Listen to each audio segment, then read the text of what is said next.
राधे राधे, जय श्रीमन नारायण। आज मैं आपको चींटियाँ और संत की कथा सुनाऊंगी। एक समय की बात है, एक संत जी थे। वे एक बार वृंदावन गए। वहाँ कुछ दिनों घूमे फिरे, दर्शन किए बांके बिहारी जी के, और जब वापस लौटने का मन किया तो उन्होंने सोचा कि भगवान को भोग लगाकर कुछ प्रसाद लेता चलता हूँ। संत ने रामदाने के लड्डू खरीदे और मंदिर में गए, प्रसाद चढ़ाया और आश्रम में आकर सो गए। सुबह ट्रेन पकड़नी थी। अगले दिन ट्रेन में चढ़े। सुबह वृंदावन से चली ट्रेन तो मुगलसराय स्टेशन तक आने में शाम हो गई।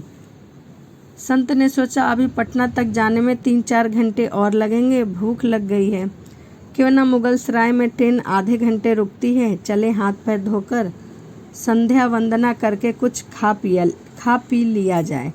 संत ने हाथ पैर धोए और लड्डू खाने के लिए डिब्बा खोला। जैसे ही उन्होंने डिब्बा खोला, देखा लड्डू में चींटियाँ लगी हुई हैं। उन्होंने चींटियों को हटाकर जैसे तैसे 2 लड्डू खा लिए। बाकी बचे हुए प्रसाद को बांट दूंगा, यह सोचकर उन्हें रख लिया। पर आपको तो पता ही है, संत का जो हृदय होता है वो कितना कोमल और नवीन होता है। संत जी ने सोचा, संत जी को लड्डुओं से ज़्यादा उन चींटियों की चिंता सताने लगी। वह सोचने लगे, ये चींटियाँ वृंदावन से इस मिठाई के डिब्बे में आई हैं। बेचारी इतनी दूर तक ट्रेन में मुगलसराय तक आ गई। कितनी भाग्यशाली थी ये। इनका जो जन्म है वो वृंदावन में हुआ था। अब इतनी दूर से पता नहीं कितने दिन या कितने जन्म लग जाएंगे इनको वापस वृंदावन पहुंचने में। पता नहीं ब्रज की धूल इनको फिर कभी नसीब भी हो पाएगी या नहीं। मैंने कितना बड़ा पाप कर दिया इनका वृंदावन से छुड़ाकर।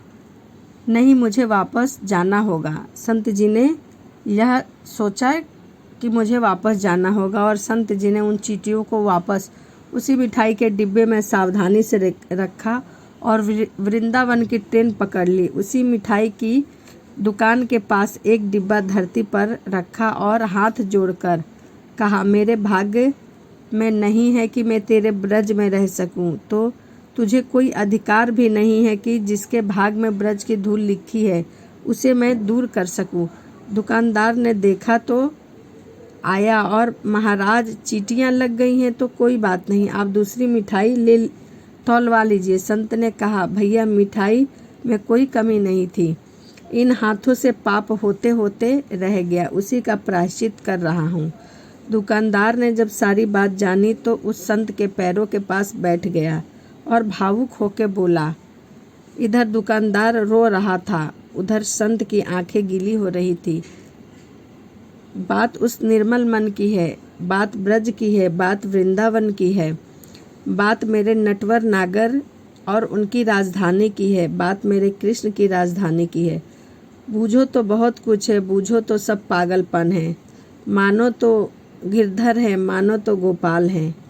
तभी संत जी ने प्रायश्चिताप किया और कहा कि जब भी घर से बाहर जाएं तो घर में विराजमान अपने प्रभु से जरूर मिलकर जाएं, और लौट कर आएँ तो उनसे ज़रूर मिले, क्योंकि उनको भी आपके घर लौटने का इंतज़ार रहता है।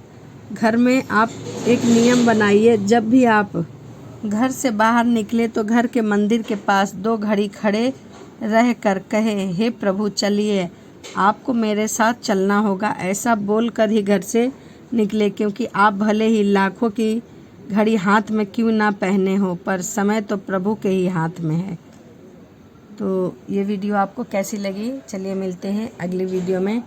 राधे राधे, जय श्रीमन नारायण।